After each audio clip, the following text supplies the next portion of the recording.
Hey, hello everybody.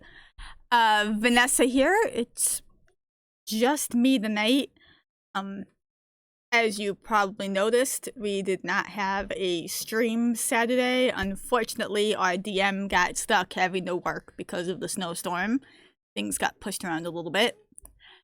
However, I thought just to keep things moving, and as there's a lot of interest in the game, that I would pop in today for a little bit to tell you guys more about what we do here in this weird game that we stream, try to once a week. Falling Stars, as has been said recently, is our passion project, a labor of love, about 6 years in the making. Partially thanks to your bigger live streams like CR and all that. We were watching one day. My husband Bill's very creative. I mentioned that a lot that he was seeing is just made up on the fly. And he said, "Hey, I could do that. Homebrew sounds fun." One day we had a very long car drive. Needed something to do.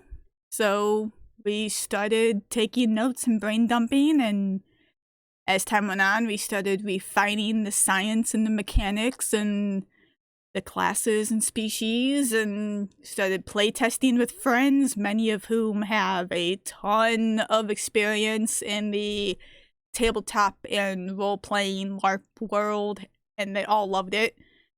And we decided to start looking into publishing, and thought since this is a whole new thing, we're not making something for Dungeons and Dragons or Call of Cthulhu or Magic the Gathering, insert tabletop thing. We're not doing anything like that. It's something no one has ever played before. We should start live streaming, give people a taste of what it is that is getting put out there, what they are possibly going to be buying. And now we're here. We've been live streaming almost a year now, somehow. Still kind of making it work, as you can possibly see. It's as professional as we can get right now. We do stream from home, so you do occasionally see a sweet little toddler running around. If you have watched the show before, you will have seen him pop in, or seen me pop in and out, because I have to be in what I lovingly call mom mode.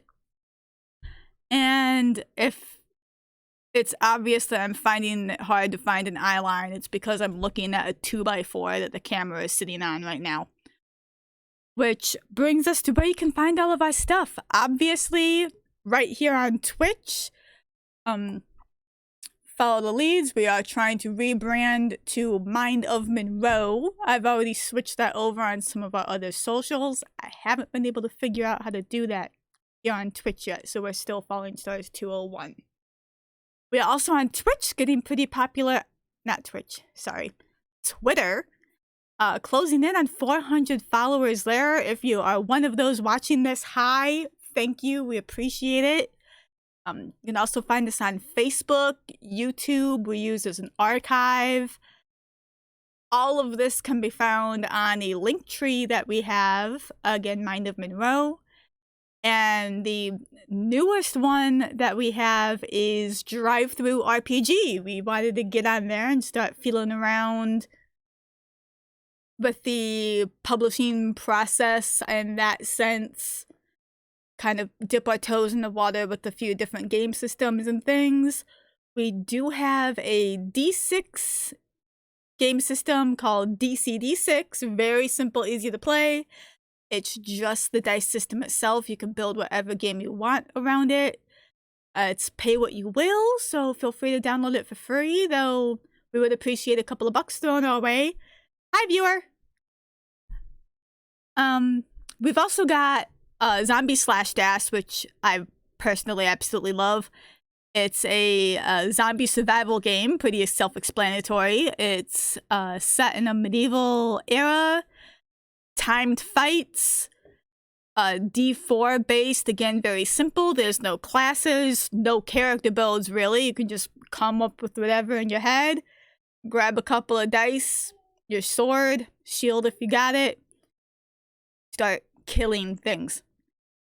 That one does have a price tag on it. It is currently little less than $10 right now. At the end of the month, it is going up to the $10 mark. So if that sounds at all interesting to you, get on the publishing page, Mind of Monroe, add DriveThruRPG, and snap that up while it's still a few dollars less. I'll be honest, we had been hoping to have Falling Stars out by now, published in the world.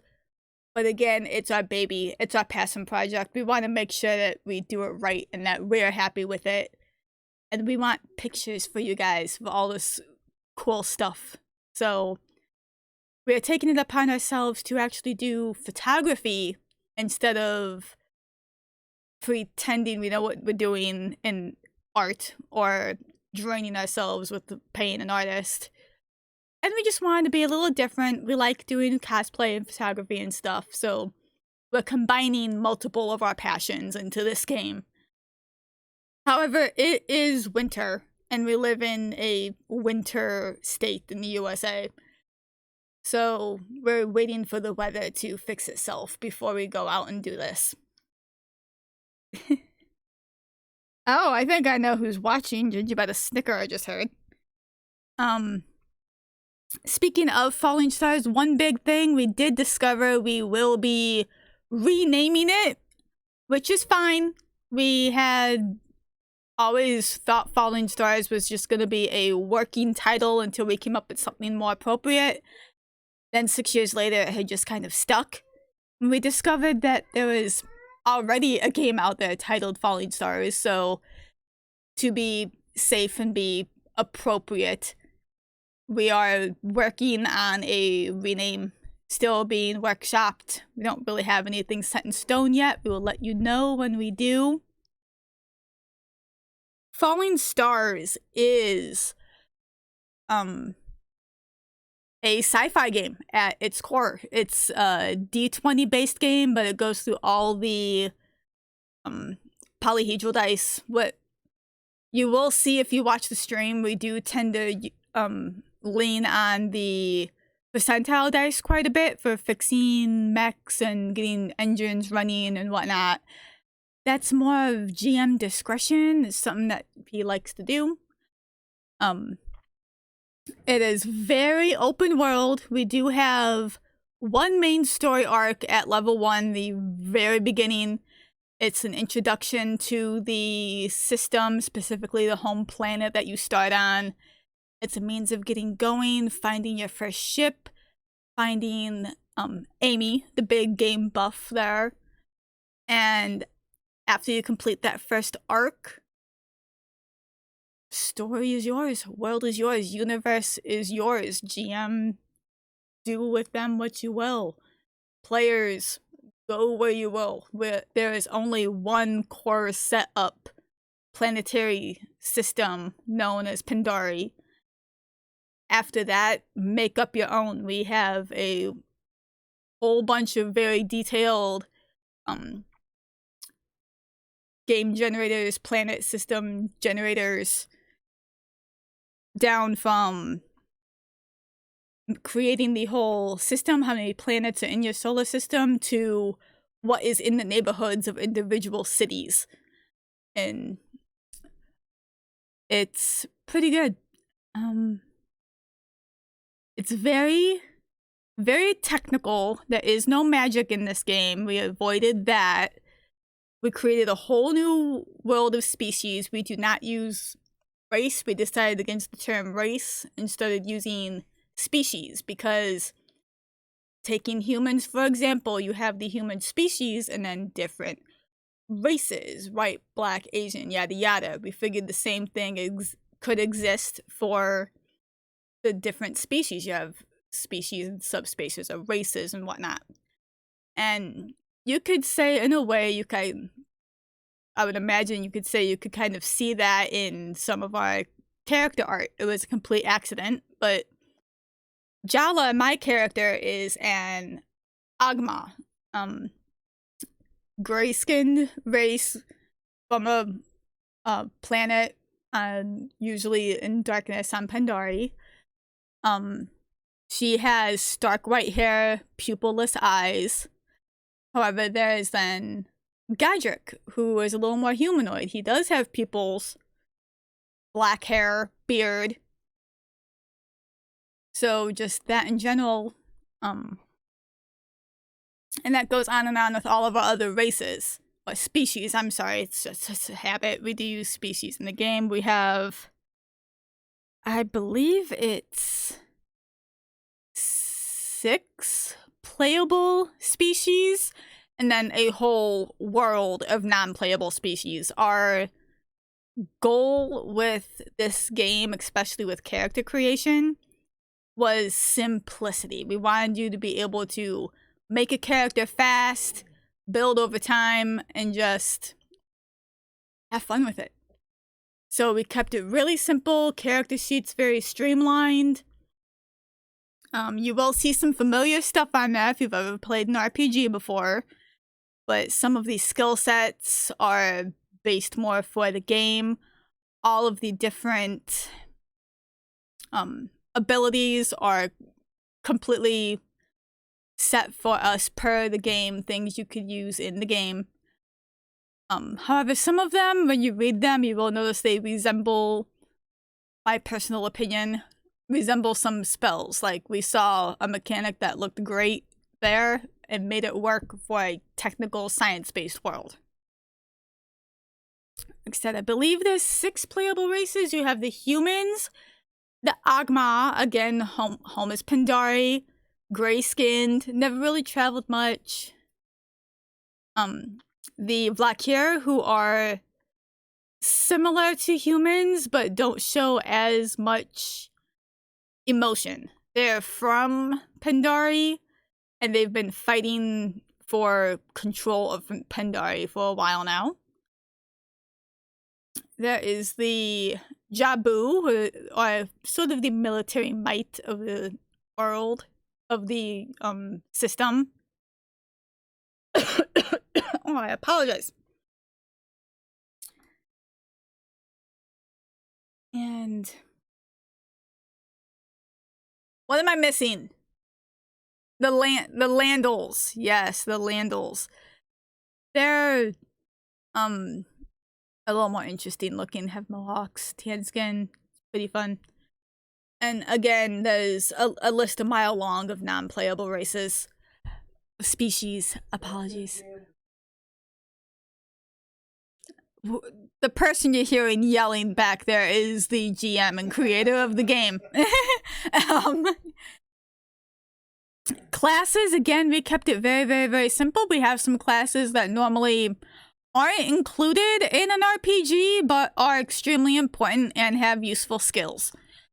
Namely, someone like the cook. The cook is actually a playable class in this game. We don't use them here. I don't think anyone has actually done one, even in all of our playtests. But if you pick this up or want to run a playtest, and want to give it a shot, please let us know.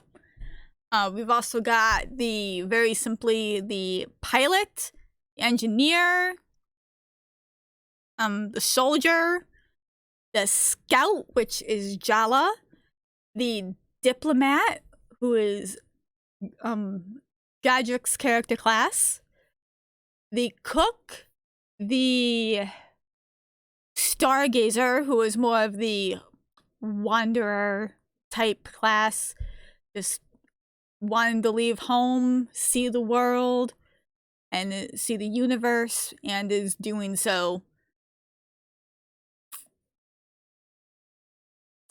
Trying to think. Again, I feel like I'm missing one, but I don't think I am.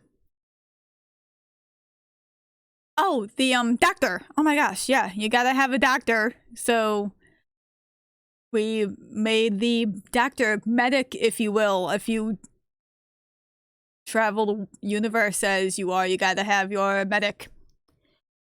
There is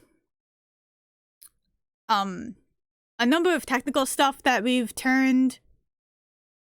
Again, a lot of some spells and features you would see in other RPGs on a magical basis we've worked into a science tech world here.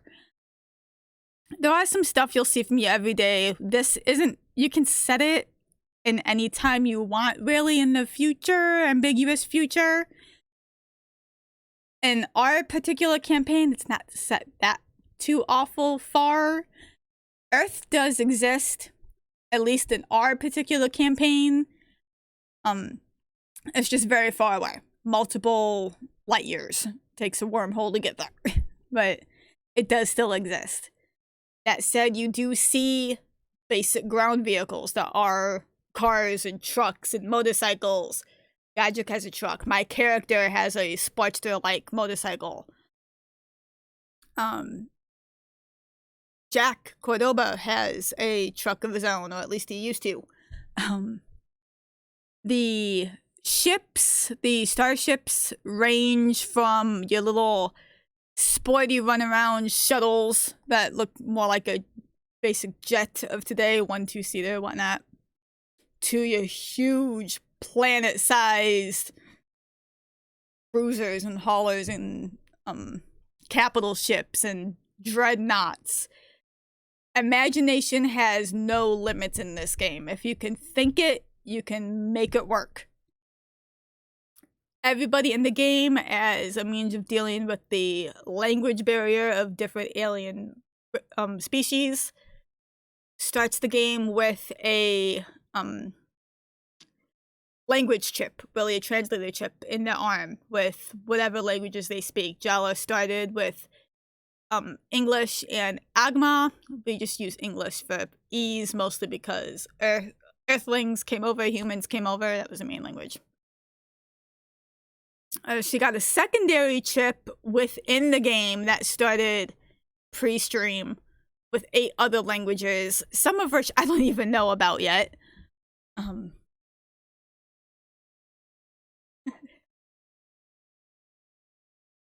The big thing that everybody starts with is your pick system. It's basically like strapping one of these things, just a highly advanced version of one of these things, onto your wrist. And you can interface with various computers with it, pull up holographically, move money around.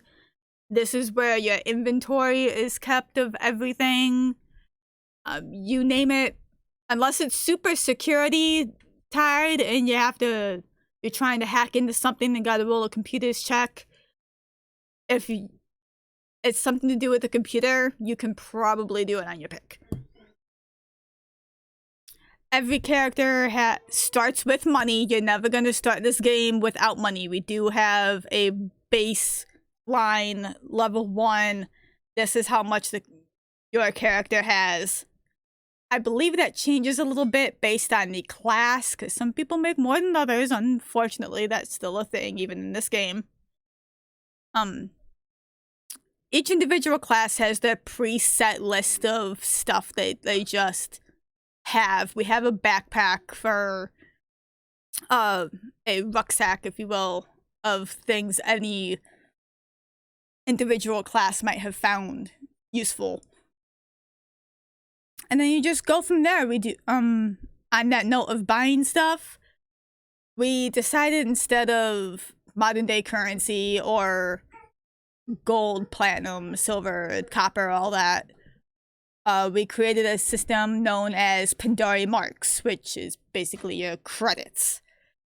All electronic, though, depending on how old of a ship or house or whatever you're looting, you might find a trunk or two, a hidden catch of the old school plastic credits of days long past. Pandari Marks are obviously part of the Pandari system. If you go to other solar systems, there may be difference.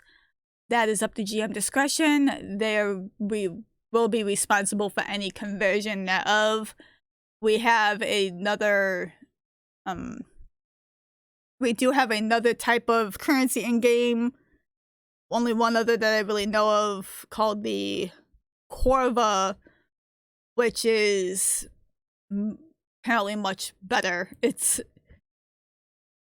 something I can probably find it in my notes. Actually, I know I wrote this one down. It's like 1 Corva to like 100,000 Pandora or something. I'm probably way off, but I know it was really easy.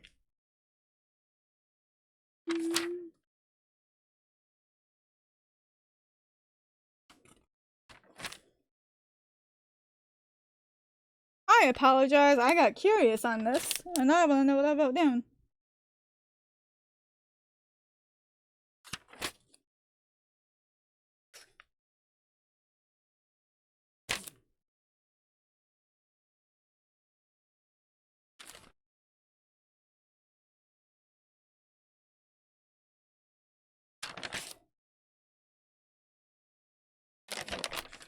As you watch me flip through my notes, we've been at this a long time, folks.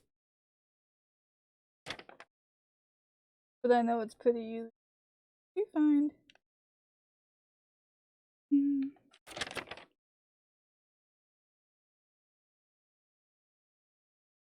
Oh, come on.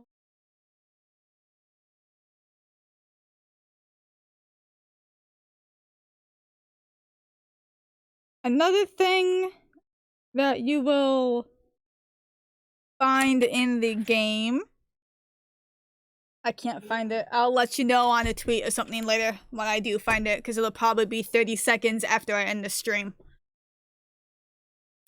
Another thing you'll find in the game is we utilize a lot of non-living entity tech, as I like to call it. Your robots actually breaks down into bots, androids, and AI. If you watch the stream, we do have this bad habit of flipping android and AI constantly. Bots are your basic, not mindless, but very limited programming robot. They're set to do a certain thing, have a limited capacity of speech, and they go do whatever it is they were told. If they are a cleaning robot, they go clean. If they're a mining robot, they go mine. If they're a maintenance robot, they go maintenance. They do have a little bit of a personality, but not a whole lot. It's basically like talking to a bartender NPC in a video game.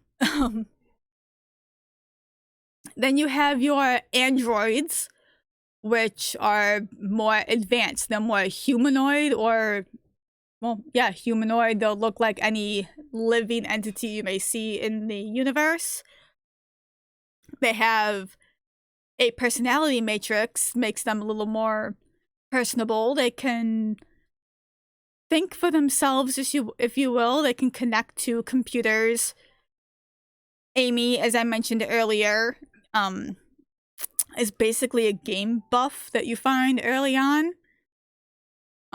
She can connect to the ship that you may have, any ship you may have, and help you with just about anything you may need. If you're stuck in a situation, she is your go-to on trying to find that.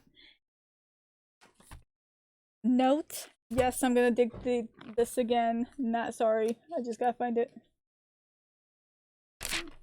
She's like right here. Yes. Amy is actually in... Is it anagram? What's the word for what's it's short for? Acronym. Amy is an acronym for Advanced Mechanical Entity Interface, which basically a nice way of saying she can connect with the computers and ships and whatnot and be of great service to you. They can all be updated through any computers or PIC systems. A thing to note of a little lore of the Pandari system, at least. Possibly the whole universe, but pretty sure just Pandari. In the timeline that we had set in the Pandari system, all androids and AI, not robots, because robots, again, are more limited capacity. All androids and AI had been outlawed 100 or so years ago. So finding her is kind of a, do you want to keep her? Do you not? She's really good to have, but it's not legal to have her, but you could make it legal depending on how things go. Little track there, story arc. She's great to have, but do you want to keep her? Because that kind of puts you on the other side of the law. Which also comes to the fact that you will not find alignment in this game. We never really used it in other games that we played, and it's such an ambiguous, touchy subject. Some people love it, some people hate it, some people don't care. We didn't really care, so it just never came up through all the play tests and the years we've been talking about it and playing, so we just did away with it.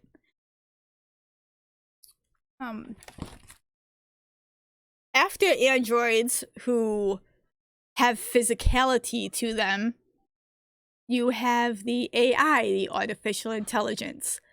They are not. They are loosely corporeal when they want to be, but they live in a computer. They can show up as a hologram, if you will, want to use that terminology for it.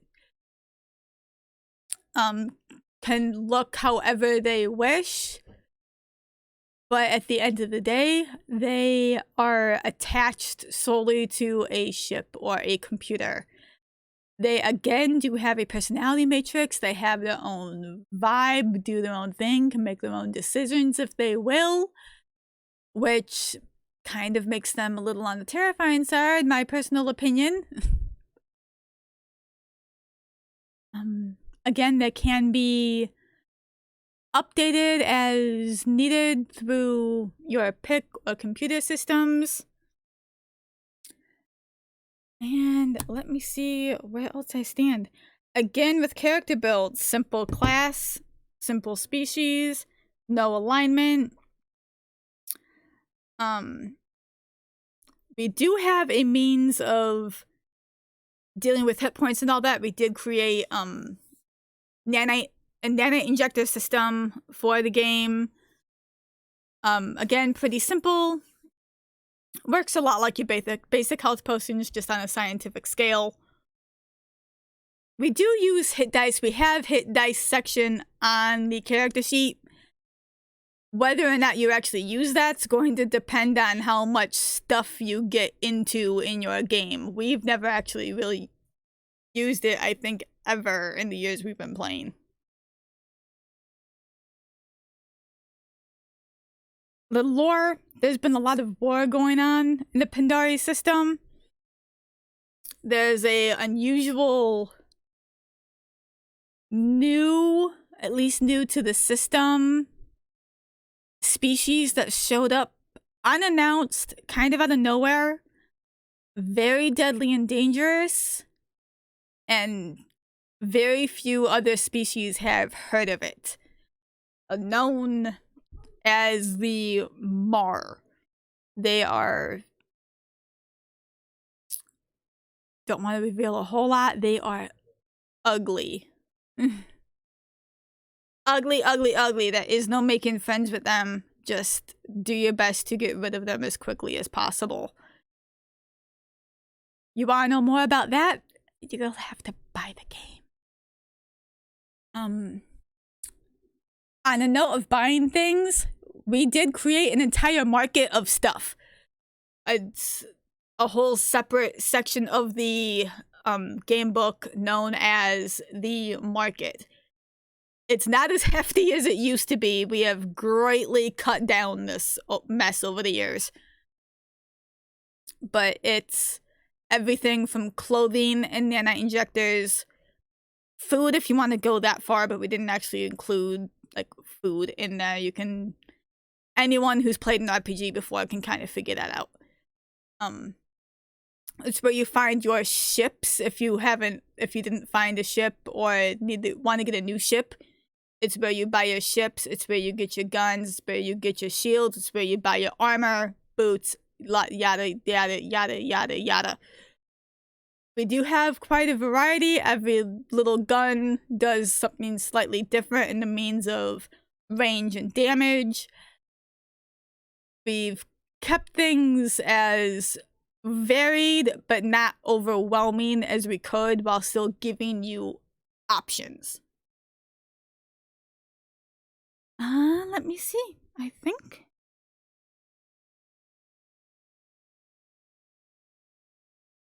Sorry, I've got a little bullet point thing down here on what I want to go through. Release plans.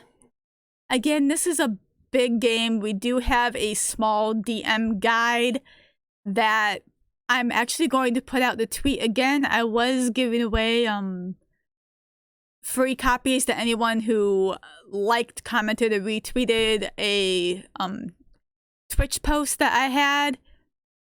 I'm going to put that back up, so if you watch and are interested and you have a Twitter, go find our Twitter page, Mind of Monroe, and follow, well, not follow, just like, comment, or retweet on that particular post mentioning the Falling Stars GM guide, and I will DM you a free copy of that. We will also have the player guide that I believe includes the market. Yeah, the player guide includes the market, and then the creature manual. We call it the creature manual. It encompasses every species or living thing you might come up against in this game. It goes a little more in depth onto the playable species. It goes into all the non-playable species, and then actual like creatures of the game, like the Trat and Sitters that you may have come across if you've watched previous streams of ours. The Trat are basically a really, really large, really violent, dangerous dog. I owned one for a little bit. They're actually a sweetheart if you treat them correctly. But they are extremely loyal though, and again, large, like small elephant, if not bigger, large and powerful, and double-jawed, and god, do a lot of damage. Then there is the Sitters, which again we'll come across if you have seen the stream before, are like the cockroaches of the society. They only come out at night. Unfortunately, they eat metal, so it kind of makes things a little rough to have a ship around. That's just two of the little creatures that you might find in the game should you be out in the woods or on an unknown planet or something. So yeah, those are our big three: the GM guide, the player handbook that includes the market, and the creature manual. We broke these up just to make things a little easier so we weren't giving you a thickie. And, you know, not everybody wants all of it. Some people might not be playing and only want the GM guide and the creature manual, and so on and so forth. Some people might want all three. Some people might just need the player handbook. I don't know. Take your pick. But again, we've been working on this for years. So if this takes off the way we are hoping that it does, we also have some minor story arcs and in-game books, if you will. There's a lot of deep lore here that we've been working on. We would love to eventually put out merchandise. We've actually been kicking around ideas for patches and pins and mechanical pencils, actual patches for the ships that we fly in our game. Stickers are always a popular one. I know people like sticker sheets and so on and so forth. Maybe eventually minis. I don't know. I'd love to do custom dice someday, but I'm also a dice goblin, so that's just on me. And I'd also like to apologize if I've been talking too fast. I get just a little excited about this game, and I know it can be hard to understand. But I think that is just about it. I wish I could give you guys a release date. Again, we wanted this out already, then life happened and weather happened, and we have a bunch of pictures planned. We're gonna be cosplaying our characters in the game. If you see before, Godric, Jala, and Jack, all gonna be real world. We've also got some people lined up to play some of the other species and maybe NPCs and things that exist in the game. It's gonna look really cool. Well worth the money. We hope you guys enjoy it. If you watch this and had any idea on Falling Stars, soon to be renamed. Again, we're still workshopping that. We'll let you know. Thank you for your interest. I've seen this growing slowly on Twitch and Twitter over time, and I can't express how much we appreciate everyone who has shown interest in this game. It's our baby, and we can just only hope you guys love it. I hope you have a great Sunday. If you watch this, please enjoy. Have a safe day. Have a great week. Love you guys. Be careful.